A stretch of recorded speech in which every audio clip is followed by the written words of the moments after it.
అప్పుల్లో కూరుకుపోయారా? ఈ పరిహారాలు చేస్తే రుణ విముక్తి ఖాయం. అప్పుల్లో చాలా మంది కూరుకుపోతున్నారు. ఆదాయానికి తగిన ఖర్చులు చేయకుండా ఆడంబరానికి అలవాటు పడి అప్పులు చేసుకుంటూ పోతున్న వారి సంఖ్య పెరిగిపోతుంది.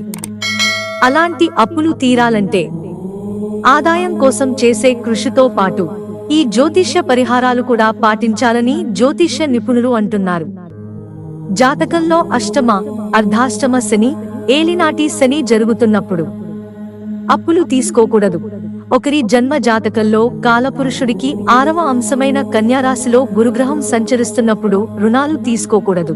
ఇవన్నీ కాకుండా అప్పులు తీరాలంటే ఆదివారం రాహుకాలంలో సాయంత్రం 4:30 నుండి 6 గంటల మధ్య భైరవ ఆలయానికి వెళ్లి తెల్లటి వస్త్రంపై 27 నల్ల మిరియాల గింజలను మూట కట్టి ప్రమిద దీపంలో వత్తిగా ముడివేసి దానిపై నువ్వుల నూనె పోసి దీపం వెలిగించి భైరవుడిని పూజించాలి.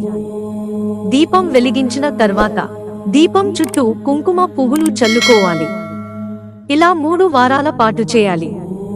ఇలా చేస్తే అప్పులు తీరిపోవడమే కాకుండా ఇతరులకు మీరిచ్చిన రుణాలు కూడా వసూలవుతాయి.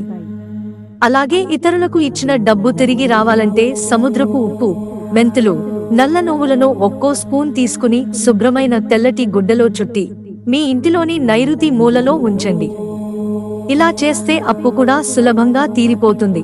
రుణాల నుంచి విముక్తి లభించాలంటే తమిళనాడు కుంభకోణం నుండి దాదాపు 15 కిలోమీటర్లు తిరువారూర్ వెళ్లే దారిలో తిరుచెరేవుడయార్ ఆలయం ఉంది. ఇక్కడ శివుడు రుణబాధలను నివృత్తి చేసే స్వయంభూగా వెలసినాడు. ఇది రుణ విముక్తినిచ్చే ఆలయం. ఈ ఆలయాన్ని సందర్శించడంతో పాటు ఈ ఆలయంలోని ఈశ్వరునికి చేసే అభిషేకాన్ని కనులారా వీక్షించే వారికి అప్పుల బాధలంటూ ఉండవని ఆధ్యాత్మిక పండితులు అంటున్నారు. మిత్రులారా, ఛానల్ సబ్స్క్రైబ్ చేసుకోవడం మర్చిపోకండి. ధన్యవాదాలు.